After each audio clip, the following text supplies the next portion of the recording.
Hey everyone, welcome back to my channel. So in this video we'll get to know about what is constitution and what are the fundamental principles that formulate a constitution और constitution इतना important क्यों है, यानी वो एक country के बाकी subordinate laws को किस तरह से शेप करता है। सो चलिए हम देखते हैं कि कॉन्स्टिट्यूशन किसको कहते हैं और कौन सी चीज़ें हैं जो कॉन्स्टिट्यूशन को फॉर्मुलेट करती हैं। तो अगर कॉन्स्टिट्यूशन की बात की जाए तो कॉन्स्टिट्यूशन किसी भी कंट्री के लॉज का एक सुप्रीम लॉ कंसीडर किया जाता है। यानी ये कहना गलत नहीं होगा कि जितने भी बाकी लॉज होते हैं उस कंट्री के, वो उस सुप्रीम लॉ के चार्टर के अंदर ही फॉर्मुलेट किए जाते हैं। यानी कोई भी सबॉर्डिनेट लॉ वो हमारे कॉन्स्टिट्यूशन से इररिस्पेक्टिव या उससे डिफरेंट नहीं बनाया जा सकता। तो जो भी सुप्रीम लॉ है वो उसके पास बहुत ज़्यादा बाइंडिंग फोर्स है, यानी वो सुप्रीम लॉ वो कॉन्स्टिट्यूशन बाकी सबॉर्डिनेट लॉज को ड्राइव करता है and it's considered to be as a driving force for all the other laws.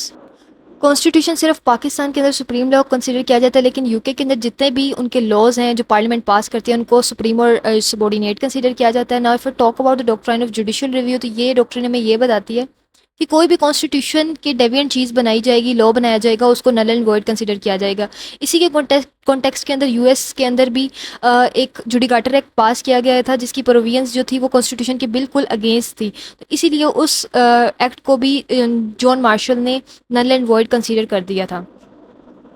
Now if I talk about constitution, तो कॉन्स्टिट्यूशन ऐसे फंडामेंटल प्रिंसिपल्स पे कंसिस्ट करता है जो कि किसी भी कंट्री को ड्राइव करते हैं। तो कॉन्स्टिट्यूशन दो तरह के होते हैं, रिटन और अनरिटन। वो कॉन्स्टिट्यूशन जो पार्लियामेंट पास करती है उनको हम रिटन कहते हैं, और वो कॉन्स्टिट्यूशन जो पार्लियामेंट पास नहीं करती उनको हम अनरिटन कंसिडर करते हैं। का कॉन्स्टिट्यूशन को भी हम अनरिटन के अंदर क्लासीफाई करते हैं, लेकिन पाकिस्तान का कॉन्स्टिट्यूशन रिटन है और उसके अंदर जो अमेंडमेंट का प्रोसीजर है वो ईजी है।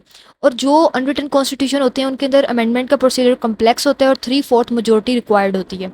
Now if I talk about the constitution of Pakistan, तो पाकिस्तान को बने 77 ईयर्स हो चुके हैं और पाकिस्तान के अंदर 3 कॉन्स्टिट्यूशंस आए हैं, 1956 में, 62 में एंड 1973 में।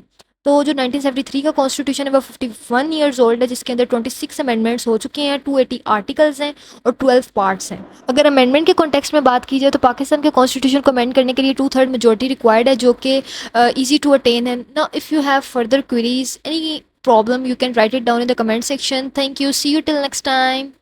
Don't forget to subscribe the channel.